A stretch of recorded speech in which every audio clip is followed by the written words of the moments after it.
All right, 7.5. Properties of trapezoids and kites. Kites. Properties of trapezoids and kites. So these is the trapezoid, trapezoid, trapezoid, trapezoid, trapezoid, trapezoid. These are all trapezoids. Trapezoids. These are all trapezoids. These are kites. It's a kite. That's a kite. Yes, it's a kite. That is a kite. That is a kite.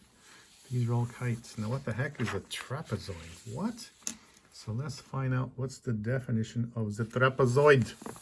So we have here, this is on page 398, page 398. You need to put this in your notes. A trapezoid, well, a trapezoid is a quadrilateral with exactly one pair of parallel sides. Well, wait a minute.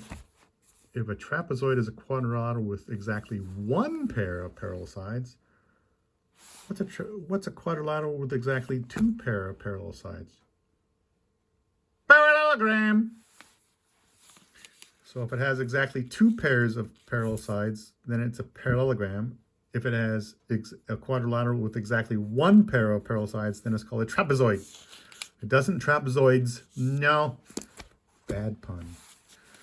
It's just called trapezoid. The parallel sides are called the bases. So these are parallel sides. These are called bases. It doesn't matter if these are bases. Doesn't have to be the side that it's sitting on. Nope. The sides that are parallel are called bases. And as we look and we see, scooch it over here. As we see here, the parallel sides, those are called bases. And here, these are called base angles. These two angles touch the same side, touch the same base. These two angles are called base angles. They touch the same base. These are not considered base angles. No. That's a leg. The sides that are not parallel are called legs. Okay. If you have a trapezoid, exactly one pair of sides are parallel. The two legs, if you have the legs that are the same length, that's a special trapezoid called an isosceles trapezoid. Okay? The sides that are not parallel are congruent. That's an isosceles trapezoid. Okay? So that's the definition of a trapezoid. Quadrilateral with exactly one pair of parallel sides. Now, what are some things we know about trapezoids? Let's find out here. Isosceles trapezoid base angles theorem. This right here on page 399. This right here on the page the 3, the 9, the 9er. If a trapezoid is isosceles, then each pair of base angles is congruent. So here's an isosceles trapezoid. So if here's two sides, they're base angles, they're parallel to each other. So those are base. These sides are bases. I should not say angles. The sides are bases. This angle and this, and it's isosceles. That means this pair of base angles are congruent, and this pair of base angles are congruent. Those angles are congruent to each other, and these pair of angles are congruent. These base angles are congruent. Those pair of base angles are congruent. It only works for an isosceles trapezoid. That's what this one states. Next one, isosceles trapezoid, base angles converse. If a trapezoid has a pair of congruent base angles, then it's an isosceles trapezoid. So what it's saying there is you have a trapezoid.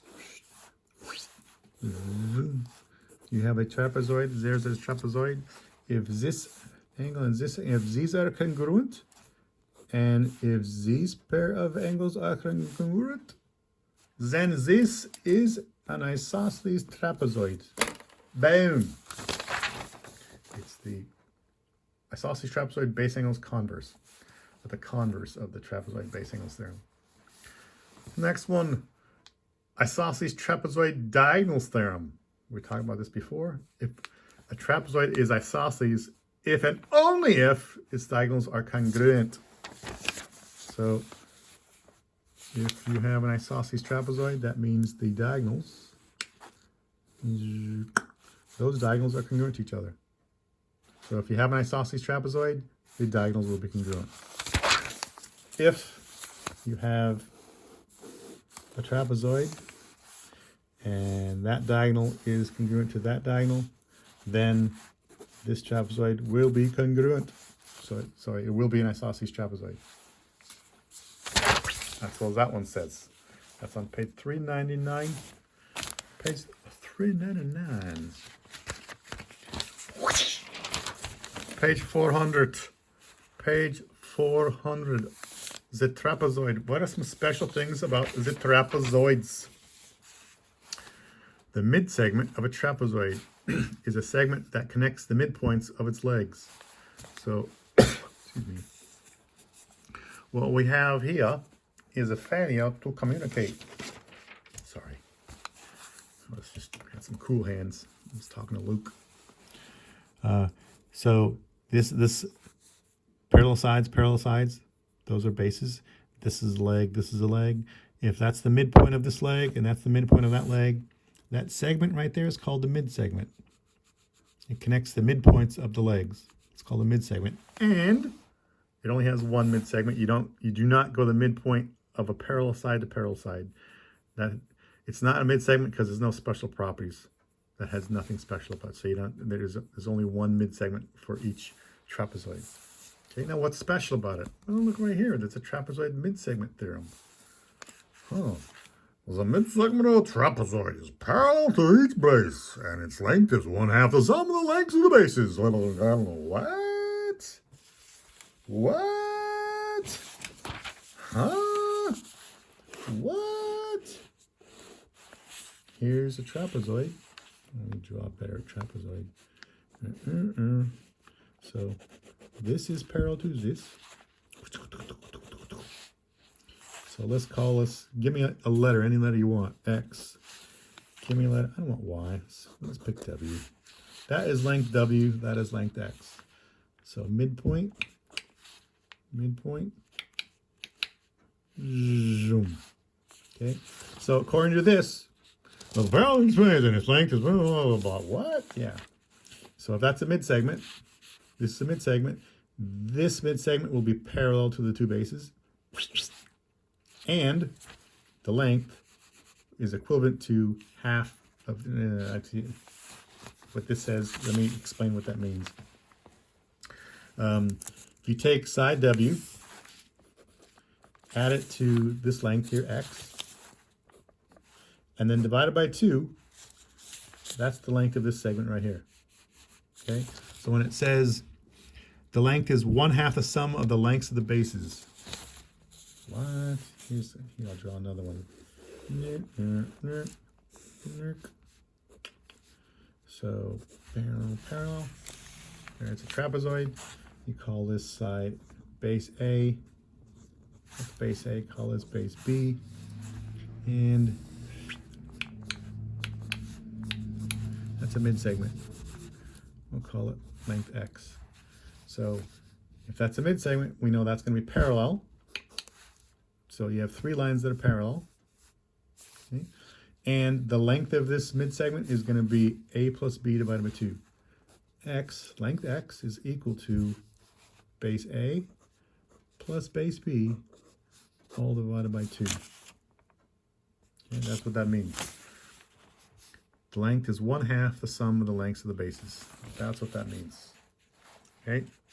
Now we'll go through some practice over some problems on this stuff.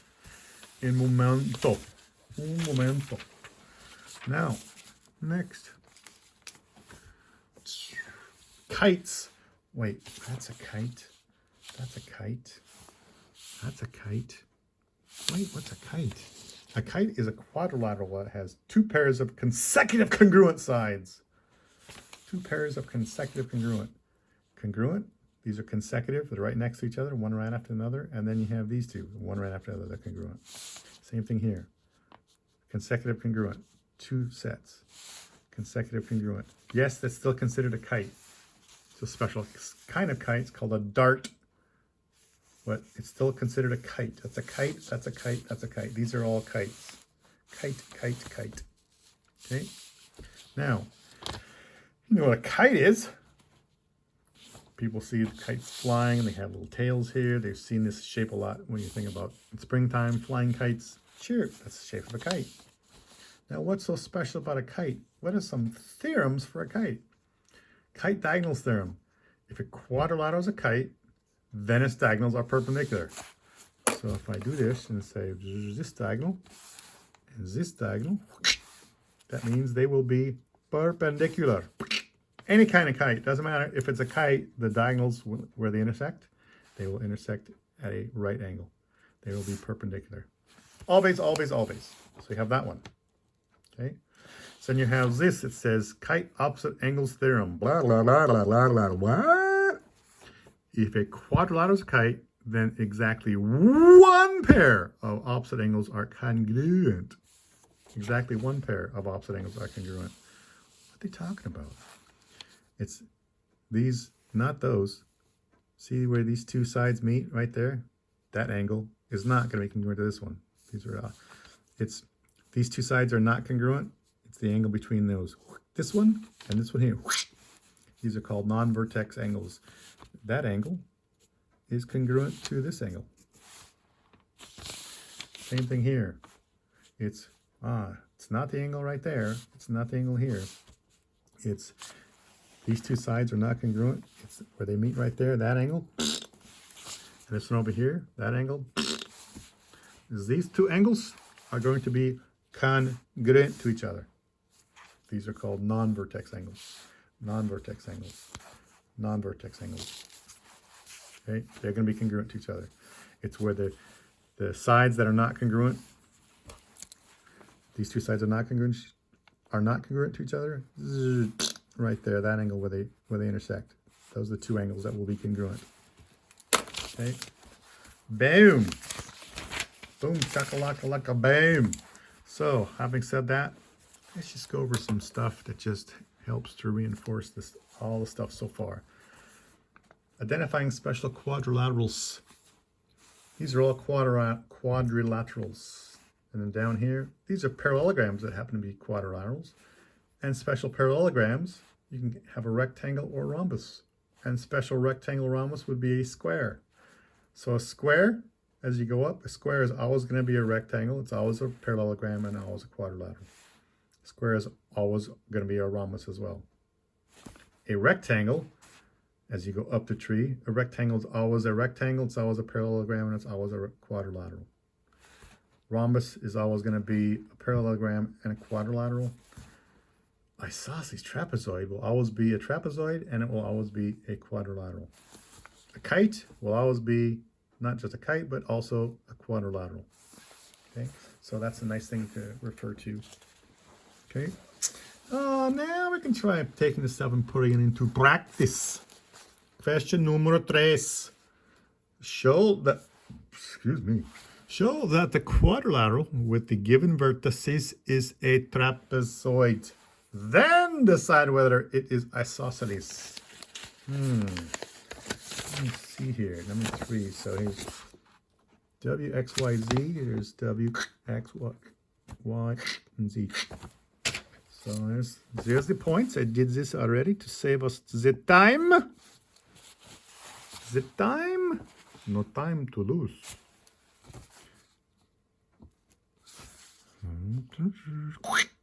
And then this last one. Okay. We have to show that the quadrilateral, the given vertices, is a trapezoid. So a trapezoid has exactly one pair of parallel sides. Okay. Well, that's a vertical line. That's a vertical line. Vertical lines have the same slope. So this side is parallel to this side. We have to show the slopes. Well, that's a negative slope. That's a positive slope. They're not congruent. So you need to go back and use the formula to find the slope to show that two sides are parallel. So these have the same, they're both vertical lines. If you happen to have something that has both horizontal lines, well, that's going to be pretty obvious as well. That's a horizontal line. Those are going to be parallel because they're both horizontal lines. They have the same slope. Slope is 0. These are vertical lines. The slopes are undefined. They are parallel. Okay, so it's a trapezoid. Decide whether it is isosceles. So you have to find the distance from x to y, and then to find the distance from w to z. Huh. Oh, I wonder what the formula is to find the distance between 2 points. What's the name of that formula to find the distance between 2 points? Jeez, I forgot what the name of that was. The formula for distance between 2 points. Oh, distance formula. Oh, that's one way. Yeah, there you go. So you're going to have to use the distance formula. Yay, you! You could go back and find your distance formula and take this coordinate and this coordinate, find that distance, and then check it with this distance. If this distance is the same as this distance, then you got yourself an isosceles trapezoid. Okay? And since 1, 2, 3, 4, 1, 1, 2, 3, 4, 1, yeah, they're going to be congruent. Yes, it's not just a trapezoid, it's an isosceles trapezoid. Booyah! Nice. Question number 9. Question number 9. Find the length of the mid-segment of the trapezoid. Question number 9, right there.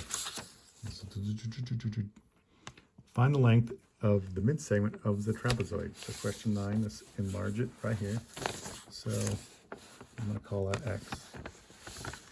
So we have, let's scooch it out a bit.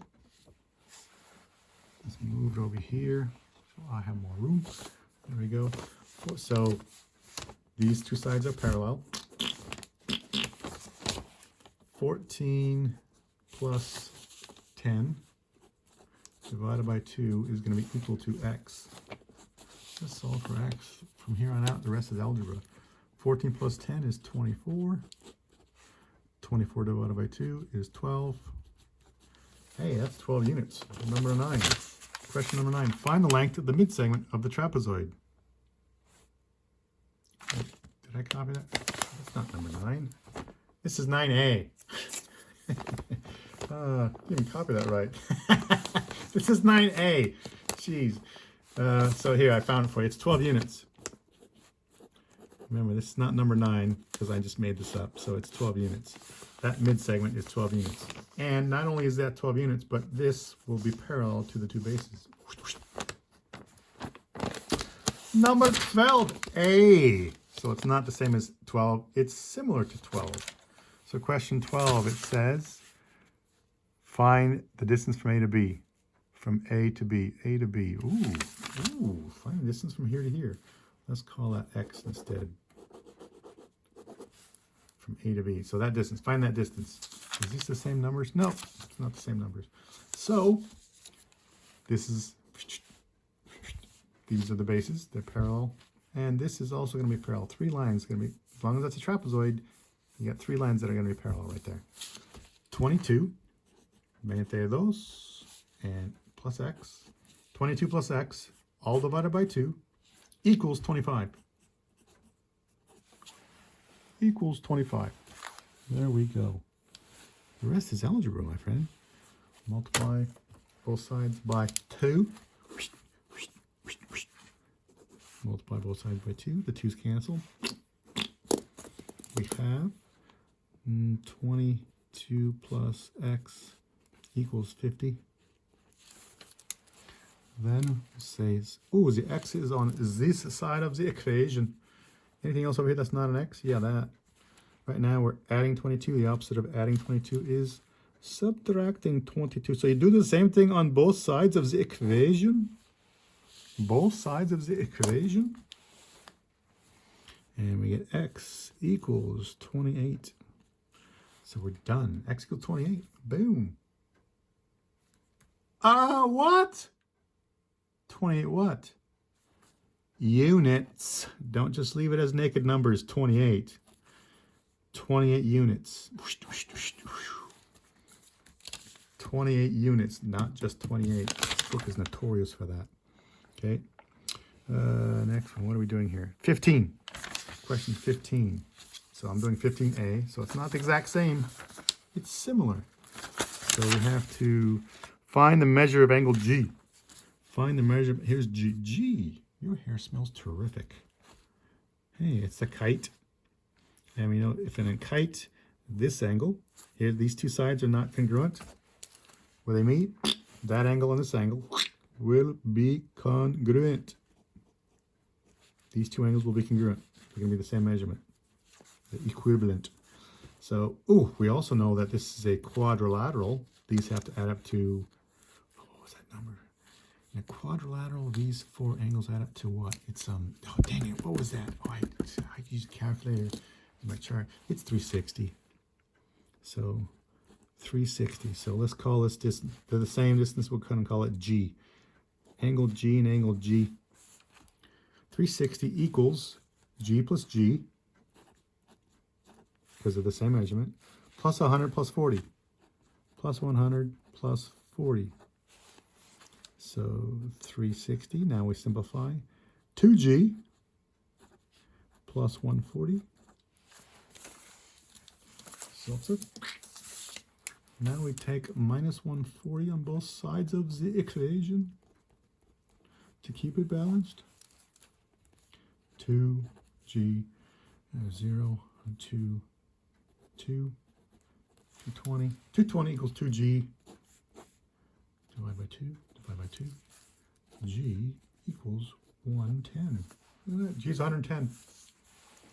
G is 110. Whoa. We're done.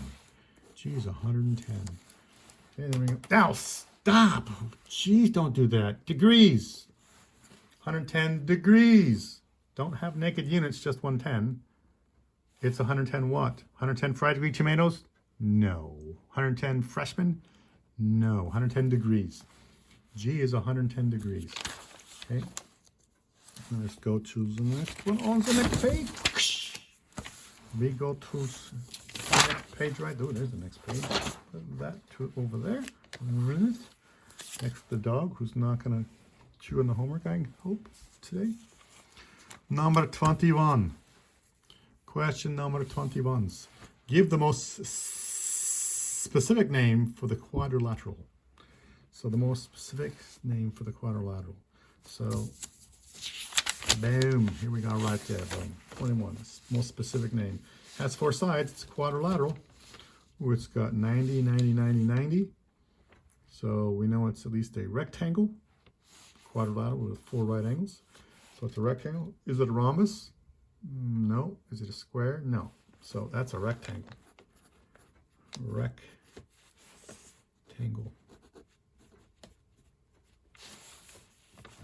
Okay. Question 21. It's a rectangle. It's a quadrilateral with four right angles. Boom. Rectangle, what was it? JK. Rectangle JKLM. Aluminum JK. Yep, there we go. There's the answer. Explain your reasoning. The reasoning is a quadrilateral with four right angles. There we go. Boom. Number 27.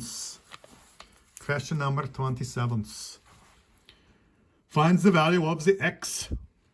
Doesn't say find x. Oh, found it. No. Find the value of x. Oh, so here's 27. Question 27. Find the value of x. Mr. Hop, you're supposed to be drawing like this, and you can't do it like that because it doesn't make sense. Yeah, it does. Turn yourself upside down. It'll still work. Go to Australia. It'll still work. So, hey, that's going to be trapezoid. We got parallel sides. Yep, that's what it says. The parallel side. That's a trapezoid. So we know this space plus this space. 15 plus 3x plus 1. All that divided by 2 will be equivalent to 12.5. Okay, what's meters, feet, miles, inches? What? Naked units. Bad for chemistry, bad for physics. Why do these math books do that? Ouch. Don't do this in chemistry. Do not do that in physics. You're just going to get burned if you do that. Don't do that. Okay. So, multiply both sides by the dosh. Bad the bougie. Boom. Those twos cancel. And we get I'm going to take 15 because these are like terms. 15 plus 1, we got 16 plus 3x equals, what's 12.5 times 2? 12 times 2. 25. And now the variable is still x. X is on that side. Here we're multiplying by 3. Here we're at, so PEMDAS, going backwards, so we have to add or subtract first. So let's move the 16 first. 3x. 25 minus 16 is 9. Now you can move the 3. Divide both sides by 3 units. And x equals 3. And is that all we have to do? Find the value of x. There we go. That's it. We're done. Bye, guys. Have a... Oh, come on. You didn't do the same thing, did you? Oh, don't do that to me. 3 what? 3 feet? 3 miles? 3 meters? 3 inches? 3 what? These are naked units. So don't ever do that in chemistry or physics or just your earth-based sciences. That's just a huge boo-boo. Don't do that. 3 units. Boom, boom, boom. X equals 3 units for question 27. This book is so bad in doing that. Anyway, be careful. Have a good time. Bye, guys. Hasta la byes.